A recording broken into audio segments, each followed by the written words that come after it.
Hey guys, welcome to the video today. In today's video, I am going to take you through step by step on how to replace the spark plug on a Briggs and Stratton lawnmower motor. I have the Yard Machines by MTD brand, and this is the Briggs and Stratton 550 series motor, but this is going to be a really similar process on the other Briggs and Stratton motors. So before we get into it though, I thought I'd talk about some of the more common things that might be happening if you do have a bad or faulty spark plug. One of the key things is when you're trying to start it, it just doesn't start, or it takes multiple times before it does start. You may get it to start up and then it may stall out immediately. You could be burning more fuel than usual, or it also may misfire or just not run smooth, like a really rough while you're trying to cut the grass. So those are some things that could be happening if you do have a bad or faulty spark plug. Okay, let's get a closer look at how we're going to determine which spark plug we need for this Briggs and Stratton motor. All right, guys, before we do any work on the lawnmower, let's make sure that we have on the proper safety equipment, a pair of nitrile gloves to protect your hands, and a pair of safety goggles to protect your eyes. I already have my nitrile gloves on. Let me put my safety goggles on right now. All right, so here is the spark plug right here, and the first thing we want to do is just take this boot right off the spark plug like so. Sometimes the spark plugs will have a number on them that will tell you exactly what the old one was and what you're going to need to replace it. I think this one might be on the other side here, but let me show you another area where you can figure out how to get the correct spark plug for your lawnmower. All right, most lawnmowers should have an identification tag like this one, which will tell you the model number of the lawnmower. Then you could hit the internet and do some research to figure out the specific spark plug that your lawnmower needs. All right, so the next thing we want to do is just take the spark plug out, and they do make specific sockets for spark plugs that have like a padded cushion on the inside. Most spark plugs are either 3/4 inch or 13/16 of an inch. You'll just have to verify what yours is, but you're going to put the socket on here and then turn it counterclockwise to get the spark plug out. So let me go ahead and do that now, and we'll take a look at how bad the old one looks. All right, so once you do come in here and loosen it up just a little bit here, like so, you should be able to just twirl the rest of it out by hand.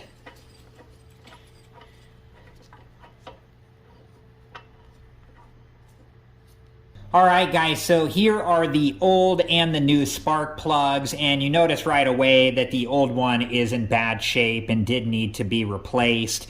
And you'll also notice, like I suspected here, the model number of the spark plug was on the back side of it, and it's RJ19LM, which is completely different from the new spark plug. But that's okay, because it does directly cross-reference. The different manufacturers will use different model numbers, and although it does create confusion, there are cross-reference guides out there that allow you to cross-reference back and forth.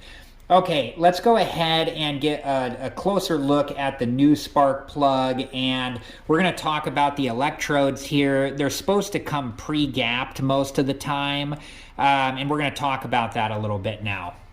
All right, guys, so the gap between the two electrodes here on the spark plug is called the spark plug gap, and that does need to be set at a very specific value. You can get that value off the Briggs and Stratton website for your spark plug in your motor. For my spark plug in my motor, it needs to be set at 0.030. Now, sometimes these spark plugs do come pre-gapped, but you still want to check it anyways. So the way you do that is with this tool here, and we want to be careful not to hurt the porcelain or the electrodes. You just want to gently stick it into the thin part of the tool like so.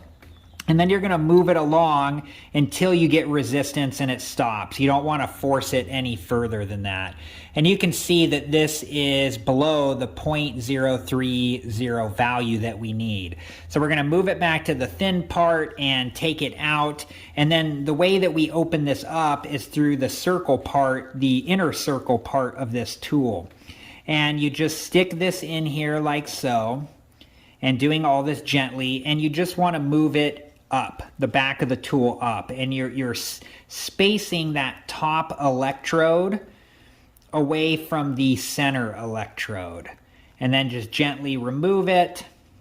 And then we're going to go ahead and test it again. We're going to stick it in the thin part, and we're going to move it along, and look at that. You can see that it went right past, a little bit past the 0.030, which is okay, because now we can show you, we're going to move that back to the thin part and take it out. Now we can show you if you need to, close the gap, what you do.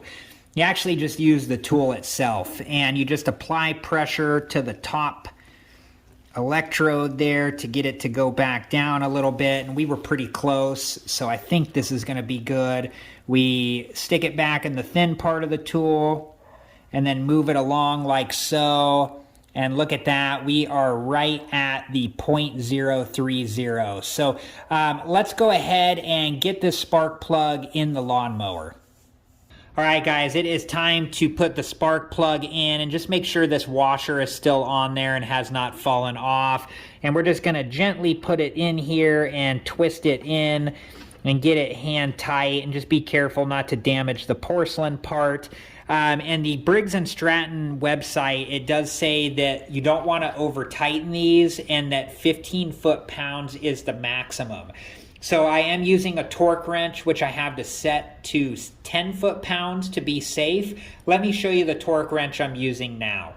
All right, guys, this is the torque wrench that I will be using. I do have a video where I talk all about it and how to use it. I will link it at the end of this video. Please check it out if you have time.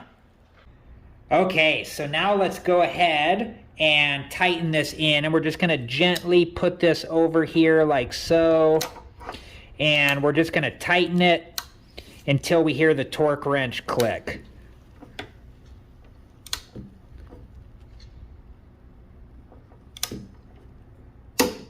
There it goes. We know it's set at 10 foot-pounds. And the next thing we're going to do is put the boot back onto the spark plug. And just make sure it's on there correctly and pushed in all the way.